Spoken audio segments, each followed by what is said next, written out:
Hey there guys, welcome to the first episode of Let's Speedrun The Legend of Zelda Link's Awakening again, kind of.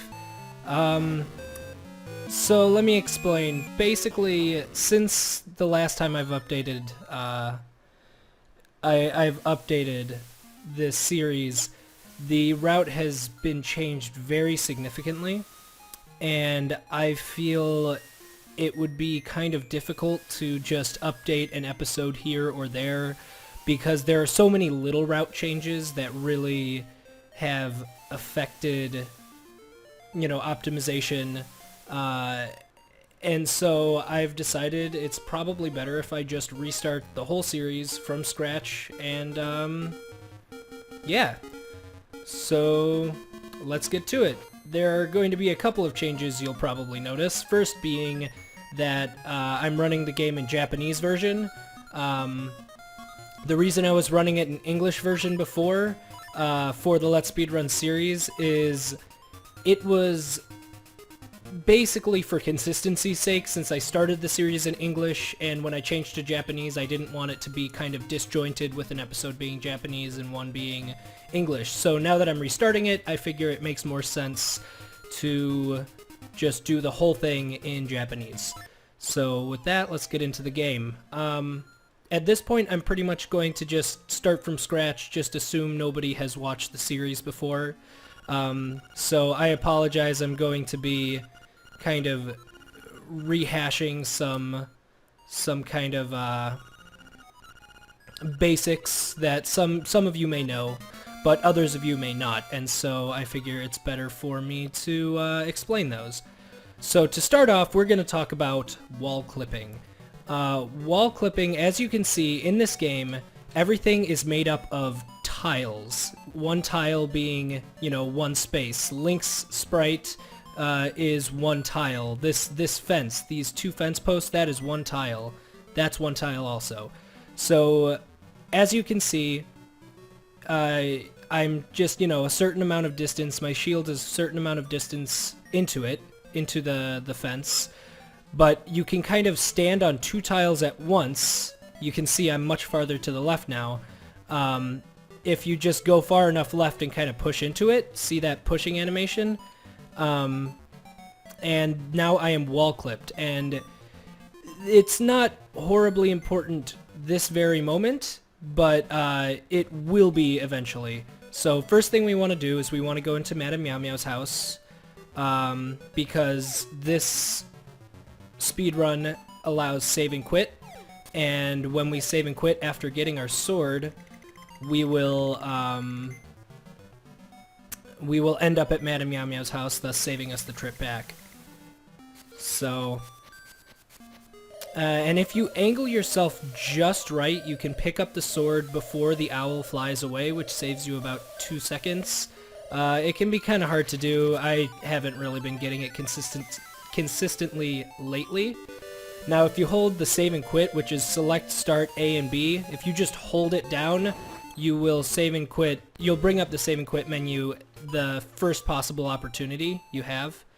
So with that, now we're heading into the forest, and we have to talk to the owl again. The owl is kind of is actually one of the big reasons why the route change happened. Is this route change changes the order of the dungeons, and by changing the order of the dungeons, it allows you to skip one or two text boxes for the owl. Like it basically allows you to not trigger the owl showing up. So in this cave, this is the first kind of trick of the run. If you get yourself right up so that the sword is right at the edge there, kind of work your way to the left a bit. There, you can just kind of slash both of those and that keys. Try and, if the keys go, just work your way out of there. Also, that is something I have neglected to mention because it hasn't been an issue. You can skip the text boxes in this game, some of them, through any chest. If you open up a chest, you just bring up the save and quit menu, and the text that would have said, oh, you got this item, that no longer appears. So with that, we're going to get onto something called a damage boost, which when you take damage from an enemy, you get kind of thrown in that direction. And so we can utilize this to help get over this gap. Usually we would have to get the magic powder and kind of sprinkle it on the raccoon to one tile to the south. So with this, what we want to do is we want to manipulate this moblin to do what we want, and then, oh, that didn't work out. And we want to kind of wall clip and hover over the hole, and then he will use his arrow to hit us, and we will be boosted across the gap. It can take some... It's a little bit of randomness to get him to face up. So you want to use your shield to push him away, then kind of go like that, and his arrow will push you right across the chasm. So, there, skipping that text again. Now here's the owl.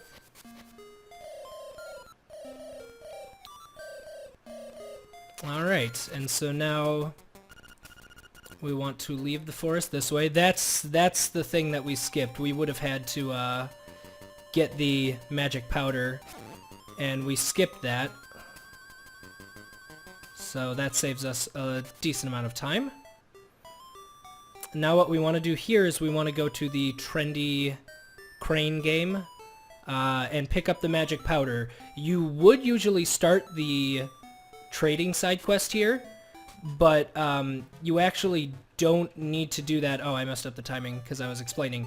You don't need to do it because there's a trick later in the run that allows you to skip a good chunk of the side quest. So here, what you want to do is look at the magic powder and kind of, when you see it right there, when you see the top of the bag hit the bottom of the two arrows, that's when you just want to tap A and you will get it every time. So yeah, that's the Yoshi doll that we would usually start the side quest with, and we are going to be skipping him. So now we go to the shop, which is another slightly random aspect, but first we're gonna stop up here, grab our very first secret seashell.